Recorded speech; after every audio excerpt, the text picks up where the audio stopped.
On today's show, I chat to Middle Eastern travel YouTuber Haifa. She has over 800,000 subscribers on her channel, with videos receiving well over 3 million views. She also has a following on Instagram, Fly with Haifa, of over 6,000 followers. Haifa has always provided her audience with an authentic and raw insight into her Middle Eastern lifestyle. She challenges boundaries, whether they are social, geographical, or cultural. Welcome onto my new travel podcast, Haifa. Thank you, Danielle. I'm so happy to be here. I've been seeing your work, loving it, and it's my pleasure being here with you and to everybody listening to us. Oh, you're so sweet. And I'm so pleased you agreed to do this interview with me.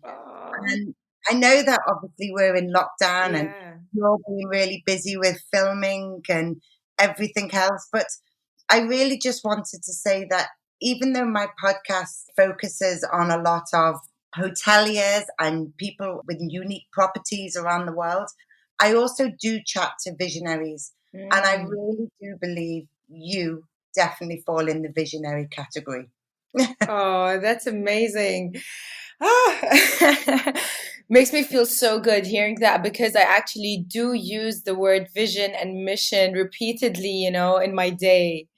So thank you for saying that. No, it's so true. What I've seen you do over the last few years, you really are uniting people together, and I love it. I love what you do, and that's why I was so pleased you agreed to come on the show. Danielle, if it was up to me, I would take you, spoil you, because I know you're taking care of the kids. You're also running a business. You're being a wife. So if it was up to me, I would take you for coffee and celebrate. But hopefully soon after the lockdown. So and maybe a next trip. Yeah, we were supposed to go together somewhere, right? Peru. Yeah, that was hot. I know. Can you believe it? I had to cancel 3 trips this year: Peru, Botswana, and a cruise. And I'm sure you've had to cancel many trips. Yeah, it's crazy because for me, I wanted to calm down on traveling anyway this year. I just really missed my family and missed being home. But Peru is definitely on top of my list. So I was excited for that. And I was supposed to go to Bali as well for some meditation. That also got pushed. But I still believe everything happens for a reason. It's not bad being stuck with family, right? Absolutely. No, it's a really good time to gather our thoughts and just slow down our pace of life. Exactly. We need that more than we think. It's just forced us to chill a bit. So my first question that I wanted to ask you is regarding the travel side. You're a hijabi woman and you wear the most amazing, colorful clothes. I mean, your wardrobe must just make you smile every time you look at the bright colors. You certainly do light up a room when you walk in. But I read somewhere that you enjoy people asking you when you travel about you wearing a hijab, and that you say it's a really good conversation starter. Can you tell me a little bit more about that? So anything I wear, I love wearing outfits that help me make more friends. So a shirt that says, "How are you?" Or I had a chalkboard bag. You can write on it on chalk, and I just say, "You're beautiful today. What's your name?" kind of thing. I just imagine life as this, a movie where everybody passes by. But then if you talk more to people, you can catch friends, make amazing connections. So I'm all about connections, right? So whether I connect with people through my videos or other things that I do, or even my outfits, I like to celebrate nations, be proud of them, make them feel heard and seen. So that's what I like to do. With the hijab, what I like about it is that a lot of people tie the Middle East or Arabs. Not all Arabs are Muslims, but a lot of Arabs are Muslims. So it just gives me the chance, when they see me, they're like, "Oh, where are you from? That looks different. That looks exotic." We start having a conversation. I start talking to them about the Middle East, and then we become friends. They follow me, and then this is where I get the chance to present a different narrative than what they see. So that's cool. But however, by the way, I'm going to share something. Maybe that's the first time sharing it in public. And it's on your podcast, Danielle. Yay. And that is, I'm actually changing a lot, like through my travels, spiritually, inside of me, outside of me. So a lot of people want to have interviews with me just about the hijab, and I don't really like to be like known as the hijabi girl, because what if one day I want to remove it, one day I want to put it, like I want to be known for me more than anything. Absolutely. No, that's very true. For me, it's about the person. I mean, it's not about what you wear, but for you, I've seen you speak, I've seen you at events, and you really just bring that whole light around you with your vibrant colors and your style. And when I was, finding out a little bit more about you, to say that was a conversation starter is so nice, because when you travel, especially Mm, if you're traveling on your own, sometimes it's, people aren't confident to have a conversation. And to have yeah. such a great topic to start communicating with is brilliant. Yeah, definitely. And I think if everybody had conversations with everyone, it's not just, stereotypes towards like people in the Middle East, it's in general. Like I have friends who are originally African, and sometimes like it makes me go crazy that whenever we walk into like a coffee shop or a restaurant, because we're very close, they tell me, look, Haifa, everybody's looking at me because I'm black. And I'm like, what if they're admiring you, or something like that? But just in general, we recently heard also about Ahmed, who was running and got shot because he's black. Just, stereotypes bring hate, and they're very healthy. They're like a poison. And the more we talk, the more we kind of heal that inherited poison that doesn't make sense. Well, that's so true. And that brings me straight away into the second question, which was your 7-minute video that you filmed called Stereotype World, where you Yeah. sing and you rap, and tell us about that. This is a dream idea that I had ever since I was a kid, to like make a super creative video about the Middle East. And I was so lucky to be chosen as one of YouTube's ambassadors. It was 50 of us around the world. So it was like a dream come true, Danielle. Like they flew us to London and they're like, tell us your dream idea. And, we told them and they're like, okay, we're going to fund the idea. And it was a very expensive idea. You're talking about traveling. We went to like 4 countries, a crew of 4 and 200 volunteers, outfits, food, hotels. It was Wow. crazy. And what they did in London is that they made us sit with like scientists, directors who studied the brain and, tell us when it gets triggered, which, by the way, is through storytelling. One of the most important tips. So, yeah, like it was amazing to see a platform actually fund their creators in such a powerful way. We're talking about tens and tens of thousands of dollars. I haven't seen any other platform do that. No, never. I never knew. I thought you actually did it yourself, because, I mean, that's a huge team. Yeah. Where was it shot? It was shot in Morocco in a few cities there, Blue City and Marrakesh, and it was shot in Egypt and South Egypt, Nuba, close to Sudan, and it was shot in Dubai and Lebanon. My goodness, that's amazing. So tell everybody who's listening the story behind it, because it's such a great video. This video starts like with a scene that shows how Arabs are shown in the movies. It's actually a girl that's frustrated from what usually is shown in movies, and she like puts a cassette, and then you see the cassette, and we acted out how we are usually shown a man with 10 wives and he's bombing his life, and then he goes and eats hummus, and then we wear sandals to school and ride camels and just things like that. And then, you see this girl saying, okay, but now it's time for me to really tell you my own story. And then a rap starts with like tens of influences in different countries, girls wearing their national outfits in a very colorful way. We had like an amazing stylist. We're rapping things out that we want the world to hear from us as Arab girls. And the music was so powerful. And then after the rap, where we say our story literally in a minute, we take a tour, a musical tour that's like Aladdin. It's very musical, it's very lovely. We take you to Dubai, Egypt, Morocco. We shot a few scenes at home where we showed them how we usually eat and how we keep pouring extra food for guests. And my family was in it, my mom was in it. So it got really personal. And then we go for the last scene, we go and we break stereotypes in general. So an African person says something about them, an Asian, and a Mexican. So it becomes a global message of breaking stereotypes. And then we all together make a peace sign. It's so cool. And how long did it take you to put everything together, the whole production? It was 4 months long. So 1 month of writing, daily writing. We're talking like we locked ourselves in hotels and we'd wake up till night, write, and get outfits ready. And then directly we went to travel. Travel took us around 2 months, and then 1 month or two of editing. That's amazing. And how wonderful for YouTube to actually fund all that and actually give you that platform to, to really believe in what you're doing. And that's fantastic. Yeah, that's an excellent, excellent campaign. Like it's called Creators for Change. And I thank them for it. And, I think my project was the biggest one and the most funded because, like, I just don't take no as an answer, basically. And the idea kept growing and I kept fighting for it and they believed in it. And then I ended up putting all my savings in it as well. So their budget wasn't even enough from how crazy our ideas got. Go big or go home, right? Exactly. No regrets. I don't regret it, not one bit. Good for you. Good for you.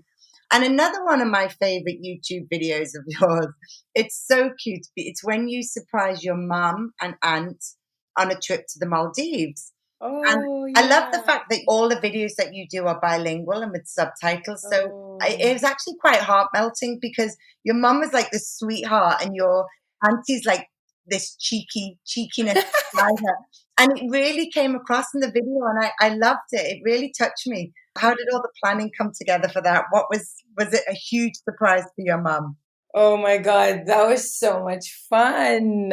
So we were just in the car, and then I've planned this ahead with like the hotel and the airlines and everything, behind the scenes. Behind the scenes, like at home, you see me sitting, like you think I'm sleeping and looking at the wall, but I'm planning a lot. So I did all the planning. And then I told my mom and my aunt. I first surprised my mom by flying my aunt in from Jordan because I wanted to take her there. And what is she going to do with me alone in the Maldives? She's going to need more fun. My mom is wild. So I got her my wild aunt so they can both have fun together. Oh my God, I really miss the Maldives. Actually, I told my mom that we're going to a hotel in Abu Dhabi. So just get your swimming stuff. It's going to be a private villa for us. And then on our way to Abu Dhabi, we just like stop by the airport. And she's like, "What's up? What's happening?" And I'm like, just come with me. Just come with me. She's like, "Where are we going?" And like, just come. And then she found out when we were checking our bags. I told her to guess where we're going, and she guessed it because she's like, "Wait, swimming suit." She guessed a few countries, and the Maldives was one of them. And we were so lucky because she got an upgrade as well by chance, and we got there and they enjoyed it a lot. That's so sweet. My mom is always on at me that she wants to come with me to the Maldives when I go.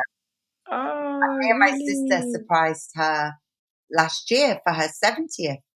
And she wouldn't come to the airport with me until she knew where she was going. She said, "Danielle, I might not have packed the right clothes. I need to know where we're going." And we finally gave in and I told her that we were going to Ibiza. Like, "I'm not partying. I'm 70. I'm not partying." I said, "Mum, you're coming to Ibiza. You'll see a different side of it." And I actually rented this most amazing, stunning villa and took my mum for a week to Ibiza. She Whoa. How was it? It was so cool, but I think she was thinking it was going to be the Maldives. Oh, she wanted the Maldives. The beauty of Ibiza is there's so many gorgeous hidden bays, and you just rent a car and you just can go and just have your own little adventure, and the beaches are perfect and it's lovely. Nothing compares to Maldives, obviously, but for an island, Ibiza is pretty cool. And Danielle, you always travel, but how did it feel to travel and like make someone happy or surprise them? How was that different? To me, I love travel, and to give my mum this was something that I was so excited for. And I had to go back from Dubai, leave the kids, go to the UK, stay with her a day, and I was so excited. I wanted to tell her, but I couldn't tell her until she dragged it out to me the day before. But it's so nice to just give back, and I feel like, our parents do so much for us. Exactly. So it was really nice. But now she keeps saying, "How am I going to top it?" Oh, her or you? She wants me to top it. Yeah. Maldives this year, Maldives. Maybe we should do a planned trip to the Maldives for people and I their know moms we or should do. something. Definitely. It'd be so nice, right? Yeah, like a mama moon. Mama Moon. I love that. So, Yeah. of the videos that you've ever made, which are hundreds, which one has meant the most to you? Would it be one of the two I've said, or Definitely Stereotype World, the one we spoke about. And like, I have a very magical moment that happened with me, and I filmed it in a vlog, and that is the Nobel Peace Prize concert. So a few years back, I was the YouTube host of the Nobel Peace Prize concert, like next to Conan wow? O'Brien, in front of the Prince and Princess of Norway, President of Colombia, and all these singers, Sting. I interviewed him, everyone. It was like so surreal. So that's definitely one of them. How do And you top that? I mean, that's I know. to be Nobel Peace Prize and then to have such amazing people in the room with you. I mean, you must have been so nervous. I was laughing like 'cause I couldn't believe. I'm like, am I dreaming or did I wake up? And it was crazy because the producers would come to me and tell me, "It's my dream to put you on that stage." I went on like the global stage twice to talk about Fly with Haifa. I was like, why are they doing this? Why is it their dream that I talk about me? What's Oh, up? that's amazing. That's amazing. And I think you've also met one of my idols, Malala. Oh, yeah, I did actually. I did. How did you know that?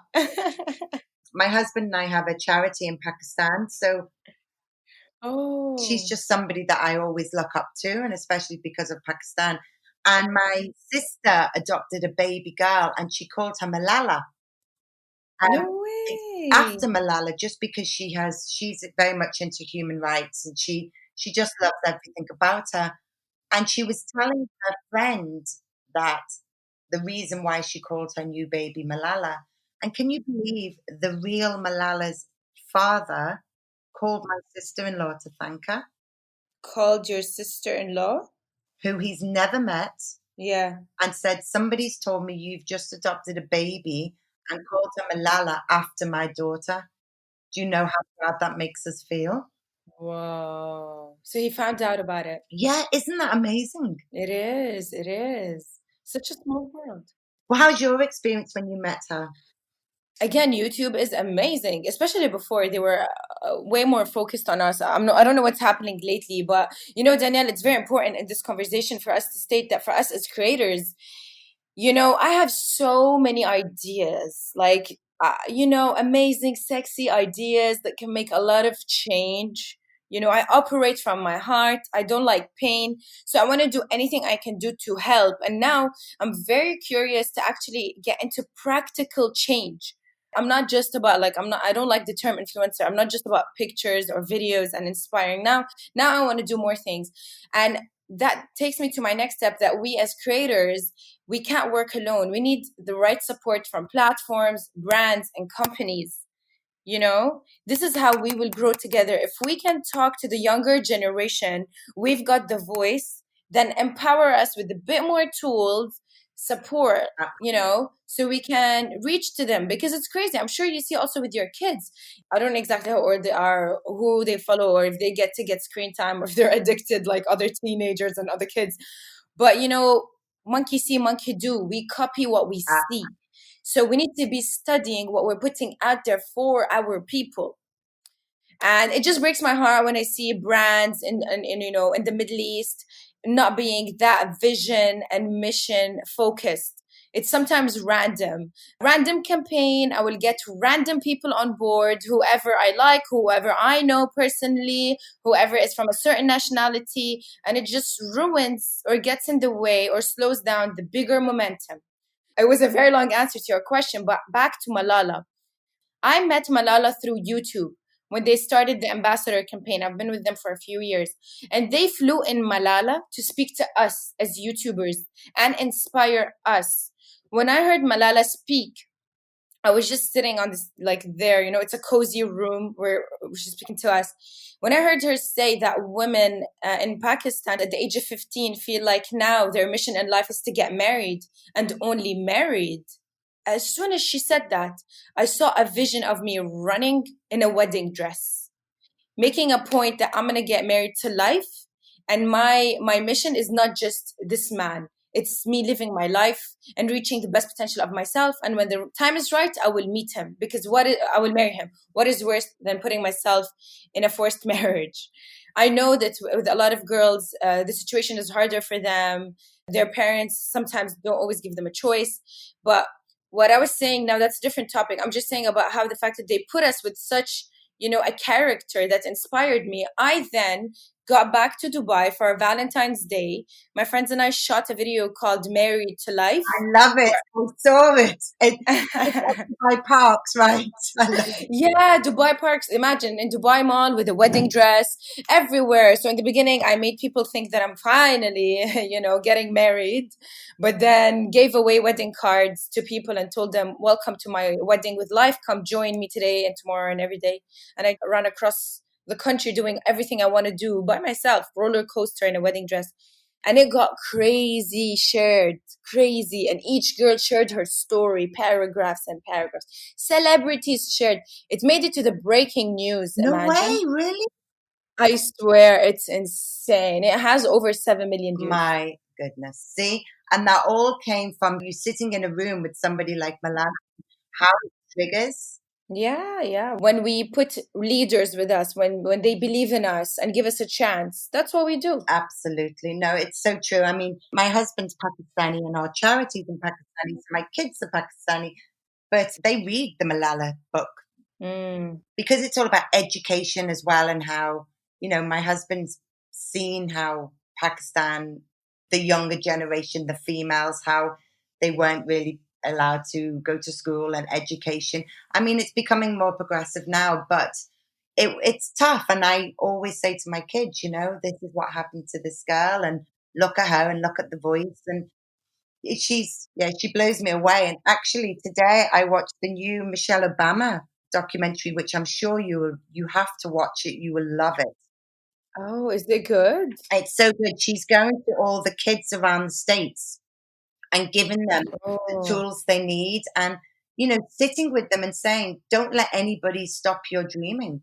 The sky's the limit. You can do it. Look at me. I was a poor black girl as such. And now, then I became the first lady. And if someone told me I was going to be the first lady, I'd never believe them. But I am the first black first lady. So I can do anything. And when you watch this documentary and she's sitting with these kids, they just idolize her, and the words of wisdom that she gives them, it was really good. You have to watch it. Netflix. Netflix. So actually, thanks a lot, because I've been looking for a good movie to watch. So it's on Netflix, her documentary. It's just come out. It's on Netflix. Awesome.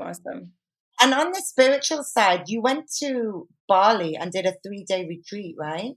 Oh my God, I've went to Bali like 7 times. I always go to different retreats. To any woman listening to us right now, guys, or even a man, retreats are so life-changing. This is one of the best investments you can use your money for. Like really, if retreats is all I do all year long, I wouldn't say no. Because you dive so deep, you go into healing, things you never knew existed, things like that. So I've done a 3 ladies retreat, they call them magical women, something like we do dance healing, we do a lot of sharing, journaling, breathing. Amazing, the things that come out from all the women. And I've done a silent retreat, and I've done a retreat in the jungle. So we stayed in the jungle. So things like that. Very cool. But how, somebody who like me likes to chat, how did you manage a 3-day silent? I'd struggle. That's a very good question. If I don't chat out loud, I chat a lot in my head. So, or I just chill. Also I have the side of me that really loves to chill. People see me traveling, but I also love staying at home a lot. Nice. So I really have an inwards world that's really fun. But you feel like after the 3-day silent retreat, you came out with something that you never thought? Did you have some enlightenment, or? I feel like, to be very honest with you, Danielle, I feel like if I do the longer one, it would be more effective. I don't know if you heard about Vipassana or something like that. It's in India, and it's for usually longer days, and you eat only vegetarian, and everybody's there and everybody's quiet and everybody meditates. So 3 days are not that enough. But just the good thing about it is that I got more time for myself, no phones, reading a lot, some insects. It freaked me out. That might freak me out, but just to even relax and read a book, I think I forgot what that's like. Yeah. How many kids do you have? 3, 4? I have 3. My twins just turned 7, and my eldest just turned 8. Mm. Yeah. Oh my God, I love twins. I know, boy and a girl. So they're still little, but they've got my travel bug, that's for sure, because they keep saying every day, they've been locked down now for 2 months. Lockdown, like I've pinned them down, but Yeah. stuck home for 2 months now, and they just keep saying, "Mummy, when's the next holiday? Where are we going? Are we off to Summer in the Maldives? Oh, Where can we go?" Because they've got the travel bug as well, and it for me. I've always wanted my kids to be big into travel because I yes, really believe they learn so much. They exactly. learn from the culture, the people, the food, just everything. And that to me is what I want Definitely. to give to my kids. I'll give you an example. The 3 of them learned to snorkel, properly snorkel quite deep in the Maldives. And the twins wanted to use their mask and snorkel, but my eldest wanted to just free dive. And I just left them, and they just I was Wow. underwater with them, but they just love that freedom. And every morning they were like, "Let's just go and dive again and jump off the side of the boat." And this Oh is my something God. that, gives them courage as well. Apart from Wow. the experience, they learn to just kind of be a little bit independent. Ah, Danielle, this is like music to my ears. Like, do you have a special episode about that? Like, parenting through travel? I actually haven't done a podcast on it, but I put all my travel videos on Unique Family Travels, my website. And also because Mm, of the clients that I book holidays for, because I've been to a lot of the hotels or the countries that they want to go to, I give them first-hand knowledge from myself and the kids. So if the family wanted mm-hmm, to stay, go to, mm-hmm. for example, Cambodia, Vietnam, I can give them the right place to Wow. stay, which will be for their perfect age group. You know? Okay, that's beautiful. I totally agree with what you said, and it's so refreshing for me to hear a mother who believes in this. Honestly, it's like one of my favorite parts of our conversation, just hearing, how you dealt with them when they wanted to do their own thing and just imagine them swimming. I would rather invest in my kids, like one day, I don't have kids, like if I have kids or when, to travel than to put them in school because that teaches you and opens your heart like crazy. They learned the countries and flags and capitals at a young age. We would play the A to Z game where they had to only say a country beginning with that letter. And then we had Mm, to talk about it. So they've got the knowledge now. Now I want to give them that experience. And I don't think there's any better place than to just be free outdoors in a new city and to learn. yes, yes, totally, totally. Let's wrap up because I know, you've eaten and everything. Are you just going to chill now? Yeah, I'm just gonna get on other calls and meetings. In Ramadan, it's so crazy. Like, this is when work hours start, for me at least. Like designers, my manager, shooting. Wow, you really are amazing, and I'm so grateful you've took the time to speak to me today. Honestly, I really am pleased. Thank you Oh, so much. bless you, Danielle. Your words touch my heart, and I'm just sad that I can't jump, from the screen and hug you and meet you face to face. But thank you so much for, being interested to interview me, and looking at my channel and seeing everything and your passion on travel. And I really do hope we get to go to Peru together or some cool country. Inshallah, it will happen later this year, early next year. We're going together, my love. Yes, take me, please, kidnap me. I give you the permission. We will have an absolute blast, and I look forward to it. Inshallah. Thank you so All right, my darling. much. Thank you so much. Thank Take you. care Bless now. you. Thank you, Danielle. Bye bye. Bye bye.